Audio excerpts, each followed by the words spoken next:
Fat to fit जर्नीचा आजचा 9वा दिवस. आज माझं 500 ग्रॅम इतकं वजन कमी झाले, कारण काल केलं होतं मी डेटॉक्स आणि लिक्विड डाएट. रिफ्रेशमेंट ड्रिंक हळद पाण्याने मी दिवसाची सुरुवात केलेली आहे.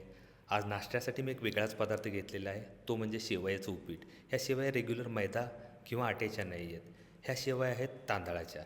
खायला हे छान लागतात आणि शरीरासाठी ह्या हेल्दी आहेत. तुम्हीसुद्धा हा नाश्त्यासाठी पर्याय म्हणून घेऊ शकताय. दुपारच्या जेवणाची माझी जी थाळी आहे ती अशी आहे.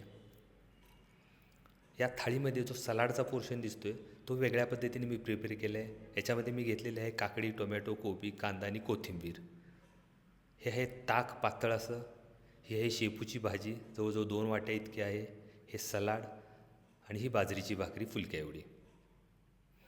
इव्हनिंग स्नॅक्सला मला वेळ कमी असल्यामुळे मी आज कॉफी घेतलेली आहे, मिल्क कॉफी विदाऊट शुगर.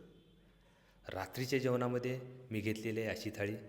याच्यामध्ये जे सलाड दिसते तुम्हाला ते सकाळसारखंच आहे, फक्त ह्याच्यामध्ये मी प्रोटीनसाठी थोडंसं स्प्राउट्स ॲड केलेले आहेत. त्याच्यानंतर मी अंडी घेतलेली आहेत. ही जवळजवळ 7 अंडी आहेत. हे आहे सलाड, 1 वाटी भात आणि 1 वाटी आमटी. गुड नाईट मित्रांनो.